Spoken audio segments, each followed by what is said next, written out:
Hello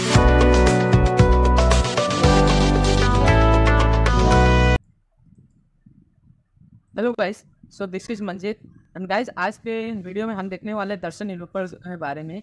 इससे पहले videos में हमने कंप्लीट कर दिया पदार्थ विज्ञान का पहला अध्याय जो कि था पदार्थ एंड द आयुर्वेद निरूपण। अब हम दर्शन निरूपण में देखने वाले हैं सारी चीज़ें, जिसमें से हम सबसे पहले देखने वाले हैं ये दर्शन का परिचय क्या है, दर्शन शब्द की व्युत्पत्ति क्या है, दर्शन का लक्षण क्या है, फिर दर्शन कितनी संख्या है, आस्तिक दर्शन कौन से है, नास्तिक दर्शन कौन से है, और आयुर्वेद कैसे डिपेंडेंट है इन सभी चीज़ों पे। ठीक है, तो सबसे पहले हम देखते हैं दर्शन के परिचय के बारे में। तो मनुष्य क्या है, एक बुद्धिमान प्राणी है और उसकी यही बुद्धि उसे अनेक प्रश्नों का हल करने में मदद करती है। किसी भी प्रश्न का हल दो कारणों से निकलता है, जैसे एक औत्सुक्यवश और दूसरा औत्सुक्यावश।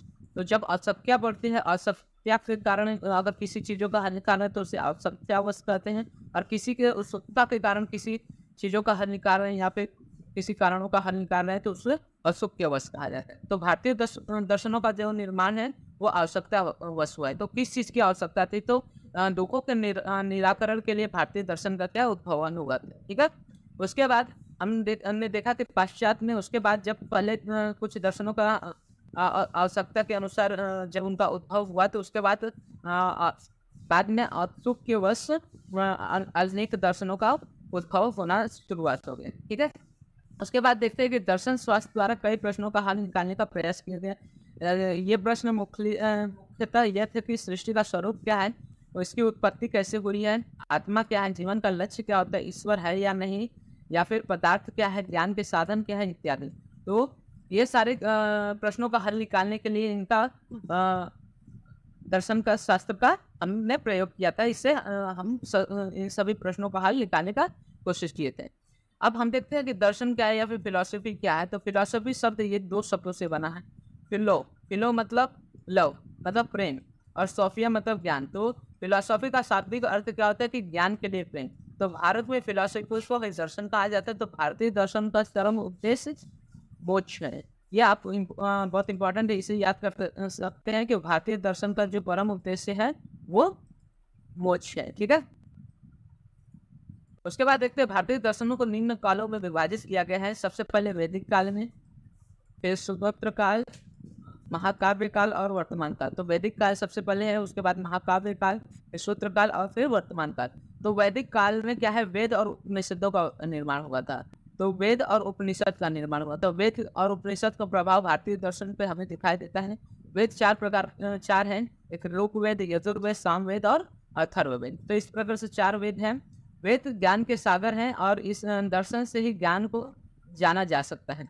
वेद भारतीय दर्शन के प्रथम ग्रंथ हैं। ठीक है, उपनिषद का अर्थ है गुरु के समीप जाकर बैठकर उनसे उपदेशों को सुनना। क्या है, वो जो पुराने समय था उस समय पुस्तक आदि नहीं होते थे। तो इसी समय जो गुरु उपदेश करते थे, उन्हें जो शिष्य होते थे वो उनके सामने बैठ के सभी को सुनकर ही उपदेशों को ग्रहण कर देते। ठीक है, तो इन उपदेशों को से अविद्या का नाश होता था। तो जो अविद्या के जो अंधकार थे वो सभी का नाश होता था इन उपदेशों द्वारा, और कर्म बंध के दुखों का क्षय होता था। तो जो लोग जिनको ज्ञान हो गया है, जिनको सत्य व तत्वों का ज्ञान हो गया है, तो उनको क्या है, कर्म के जो बंध है या फिर कर्म के कारण होने वाले दुखों से दुख जो थे उनसे उनको छुटकारा मिलता था। उनको उन दुखों का उतना शोक नहीं रहता था। ठीक है, अब उपनिषदों को भी वेदांत भी कहा जाता है क्योंकि ये वेदों के अंतिम भाग हैं। अब उपनिषदों में धार्मिक और दार्शनिक विचार देखे जाते हैं। ठीक है, तो जो वेदांत दर्शन है वो उपनिषद का अंतिम भाग कहा जाता है। इसी और उपनिषद में क्या है, धार्मिक और दार्शनिक विचार देखे जाते हैं।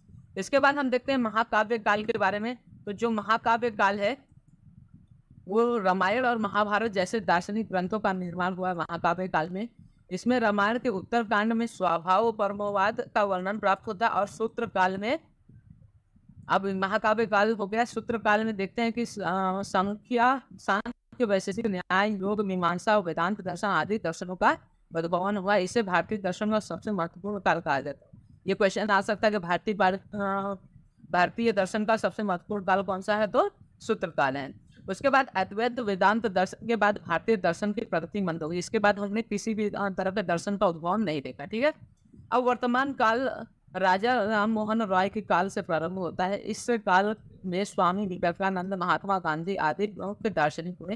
भारतीय दर्शनों का इतिहास के अनुसार क्रम निश्चित करना कठिन है। ठीक है, तो परिचय में हम लोग ने इतना ही देखा कि बुद्धिमान जो मनुष्य है क्या है, बुद्धिमान प्राणी, और इसी बुद्धि के कारण वो किसी भी प्रश्नों का हल निकाल लेता है। अब किसी भी प्रश्न का हल निकालने के दो कारणों से निकाला जाता है। एक तो या आवश्यकतावश और दूसरा औत्सुक्यवश। तो जो भारतीय दर्शन है उसका उद्भवन आवश्यकतावश हुआ है। ठीक है, और आवश्यकता क्या थी कि दुखों का निराकरण करना था। जो दर्शन शास्त्र है उससे कई प्रश्नों का हल निकाला गया, जैसे सृष्टि का स्वरूप क्या है, इसकी उत्पत्ति कैसे हुई, आदि चीजें। फिर उसके बाद भारतीय दर्शन को 4 भागों में विभाजित किया है, 4 कालों में विभाजित किया गया है। एक वैदिक काल, फिर उसके बाद सूत्र काल, महाकाव्य काल और वर्तमान काल। तो वैदिक काल में वेद और उपनिषद होते हैं, जिसमें वेद 4 होते हैं, ऋग्वेद, सामवेद, यजुर्वेद और अथर्ववेद। और उपनिषद का अर्थ होता है समीप, गुरु के समीप बैठकर ज्ञान उपदेशों को सुनना, इसे उपनिषद कहा जाता है। जो वेदांत है उसे उपनिषदों का लास्ट भाग या फिर अंतिम भाग भी कहा जाता है। और उपनिषदों में हमें धार्मिक और दार्शनिक विचार प्राप्त होता है। अब महाकाव्य काल में रामायण और महाभारत जैसे दार्शनिक ग्रंथों का निर्माण हुआ था। रामायण में उत्तरकांड के स्वभाव परमात्मा का भी वर्णन प्राप्त होता है। उसके बाद हम देखते हैं सूत्र काल के बारे में। तो सूत्र काल में सांख्य दर्शन, न्याय दर्शन, योग दर्शन, मीमांसा, वेदांत आदि जो दर्शन है उसका उद्भव हुआ है। और यह भारतीय दर्शनों का सबसे महत्वपूर्ण काल माना जाता है। इसके बाद वर्तमान काल जो है वो राजा राम मोहन रॉय से काल से प्रारंभ हुआ है। इस काल में क्या है, स्वामी विवेकानंद, महात्मा गांधी आदि मुख्य दार्शनिक हुए हैं। और भारतीय दर्शनों के इतिहास का क्रम अनुसार मतलब उनका क्रम निश्चित करना बहुत कठिन है।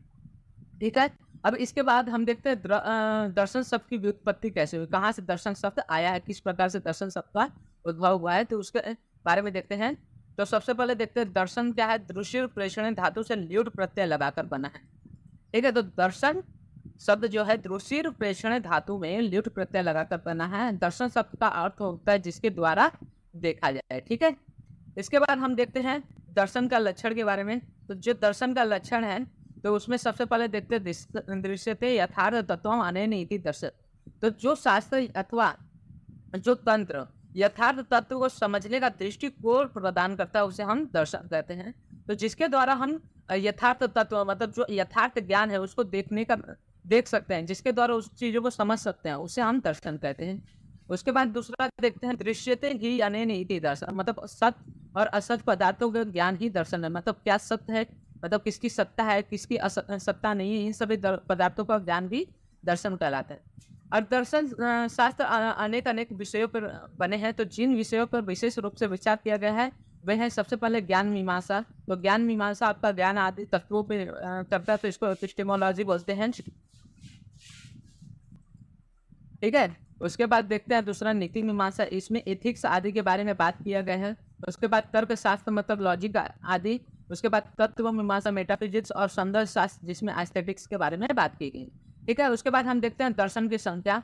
तो दर्शन की बहुत सारी संख्या बताई गई है। दर्शन में 16 संख्या बताई गई। कुल 16 भारतीय दर्शनों का वर्णन देता है। चार्वाक दर्शन, जैन दर्शन, बौद्ध दर्शन, सांख्य दर्शन, योग दर्शन, वैशेषिक न्याय, पूर्व मीमांसा, उत्तर मीमांसा, शैव शाक्त, रामानुज, पूर्ण प्रज्ञा, नापुलिस, प्रत्यय विज्ञान, रमेश रसेश्वर और पाणिनि। इस प्रकार से 16 भारतीय दर्शनों का वर्णन हमें देखने को मिलता है। ठीक है, उसमें से हम देखते हैं सबसे पहले भारतीय दर्शनों का क्या बताया गया कि उत्पत्ति क्रम निश्चित करना कठिन है। भारतीय दर्शनों का मूल स्रोत वेद है और दर्शनों को 2 विभागों में बांटा गया। तो जो भारतीय दर्शन है उनका जो मूल स्रोत है मतलब कहाँ से आया है ये वेद द्वारा ही निर्माणित किया गया है। अब भारतीय दर्शनों को 2 भागों में विभाजित किया गया है, एक आस्तिक दर्शन और एक नास्तिक दर्शन। तो इस प्रकार से 2 भाग में दर्शनों के। सबसे पहले हम आस्तिक दर्शन के बारे में पढ़ते हैं जिसको फिश फिलोसफी भी बोलते हैं। ठीक है, तो जो आस्तिक दर्शन है उसे थिस्ट फिलोसफी भी बोलते हैं। वेदों को प्रमाण मानने वाले, परलोक मानने वाले, ईश्वर पर श्रद्धा रखने वाले और कर्म फल को मानने वाले और आत्मा की देह से भिन्न सत्ता मानने वाले दर्शनों को आस्तिक दर्शन। तो क्या क्या है, जो वेद को प्रमाण मानते हैं, उसके बाद जो ईश्वर को मानते हैं, परलोक को मानने वाले, कर्म फल को मानने वाले तथा आत्मा के देह से अलग मतलब आत्मा अलग है देह अलग, इस प्रकार की सत्ता मानने वाले को आस्तिक दर्शन कहते हैं। इनकी संख्या 6 है। कुछ लोग जैन और बौद्ध दर्शन को भी आस्तिक दर्शन मानते हैं, क्योंकि वे दोनों दर्शन परलोक को मानते हैं, लेकिन वे क्या है, अवैदिक है, मतलब उन्होंने वेद को नहीं माना, क्योंकि जैन और वैद दर्शन वेदों की प्रमाणता को नहीं मानते, इसलिए उन्हें अवैदिक दर्शन मानते हैं। ठीक है, तो यहाँ तक हम लोग ने आस्तिक दर्शन के बारे में पढ़ा। अब हम धीरे धीरे आस्तिक दर्शन में अलग अलग जो बताया गया है, सांख्य दर्शन, योग दर्शन, शिष्य दर्शन, न्याय दर्शन, पूर्व मीमांसा, उत्तर मीमांसा आदि के बारे में इंडिविजुअली पढ़ेंगे। ठीक है, तो आज की वीडियो पर बस इतना नहीं, अगले वीडियो में हम सांख्य दर्शन के बारे में देखेंगे। ठीक है।